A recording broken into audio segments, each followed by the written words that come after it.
राम जी को क्या प्रिय है? धनुष्य प्रिय है ना। हनुमान जी प्रिय है, हां है, मगर इससे भी ज्यादा कुछ प्रिय है।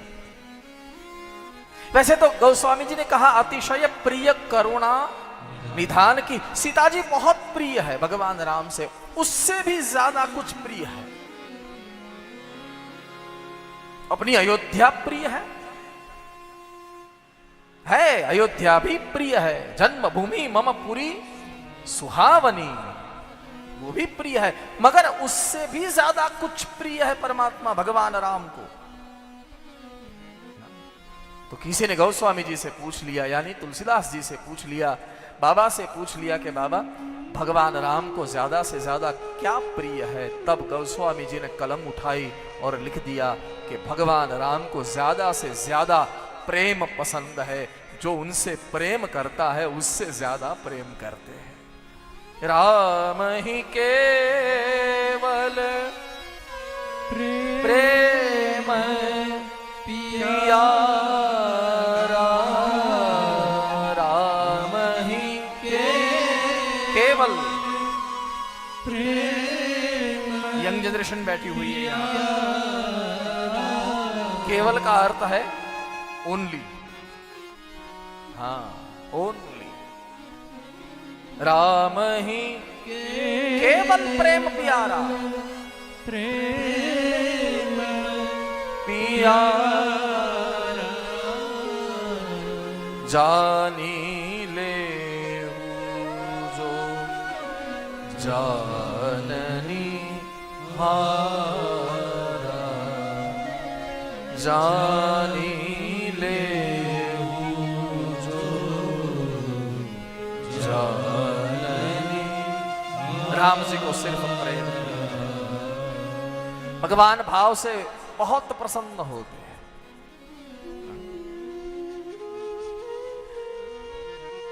बहुत प्रसन्न होते हैं। मुझे तो कहीं एक श्लोक मैंने पढ़ा था विजय भाई, सुभाषित का है या कहाँ का है मुझे मालूम नहीं है श्लोक, मगर व्याघ्रस्य चरणम, हाँ श्लोककार ने बड़ा अच्छा बड़ी अच्छी एक बात कही है, बड़ा एक अच्छा संदर्भ दिया है, जरा ध्यान दीजिएगा कथा में।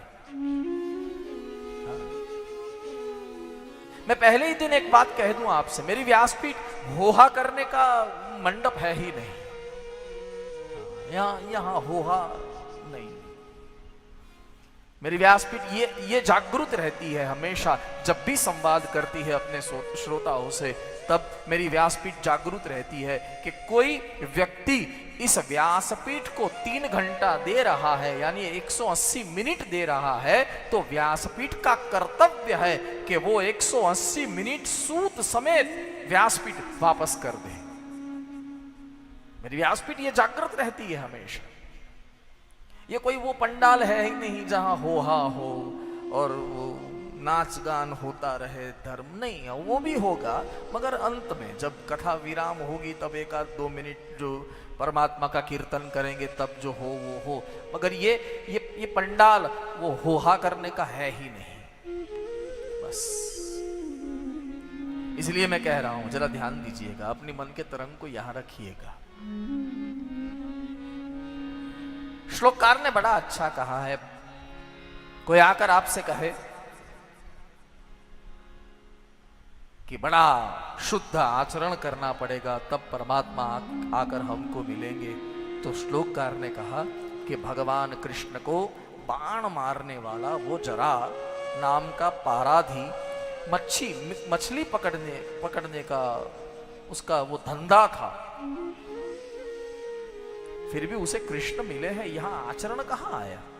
व्याघ्रस्य चरणम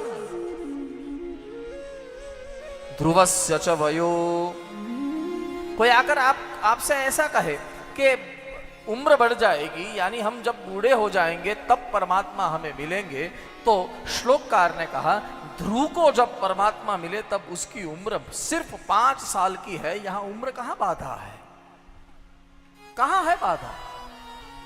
ध्रुवस्य च वयो विद्याम गजेंद्रस्य का।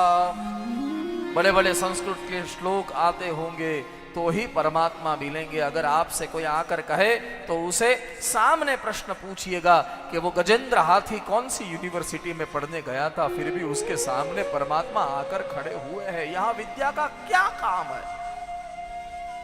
क्या काम है? विद्याम गजेंद्रस्य का कुब्जायाम किम नाम रूपम अधिकम। बड़ा नाम होगा, बड़ा रूप होगा तो ही परमात्मा आकर हमसे मिलेंगे। ऐसा आकर कोई कहे आपसे तो उसको प्रति प्रश्न करके कहना कि कुब्जा जो कंस की दासी थी वो कहां नाम रूपधारी थी, फिर भी परमात्मा उसे मिले हैं, मिले हैं। कूलम का विदुरस्य यादवपते उग्रस्य किम पौरुषम। उच्च कुल में अवतार लिया होगा तो ही परमात्मा मिलेंगे। तो विदुर जी दासी पुत्र है, फिर भी उसे परमात्मा मिले। बाहु में यानी हमारे हाथों में बहुत ताकत होगी तो ही परमात्मा मिलेंगे। तो सामने प्रश्न करके कहना कि कंस का पिता उग्रसेन कहां बलशाली था, फिर भी उसे परमात्मा मिले। किसी ने श्लोककार से पूछा कि ये तो कहां से नहीं मिलते, इससे नहीं मिलते, इससे नहीं मिलते, आचरण से नहीं मिलते, विद्या से नहीं मिलते, ये सब गिना दिया, मगर अब मिलते कैसे है वो भी तो बताइए। तब श्लोककार ने कहा भक्त्या तुष्यति केवलम न च गुणैः प्रेम प्रियो माधव। भक्ति प्रियो भाव प्रियो माधव। कोई भी विशेषण परमात्मा को प्रसन्न करने में पर्याप्त नहीं है। हाँ, यदि कोई विशेषण आपके पास नहीं है और सिर्फ शुद्ध भाव है हृदय में परमात्मा के प्रति, तो ये पर्याप्त है कि आप परमात्मा से मिल सके, या तो परमात्मा आपसे मिल सके।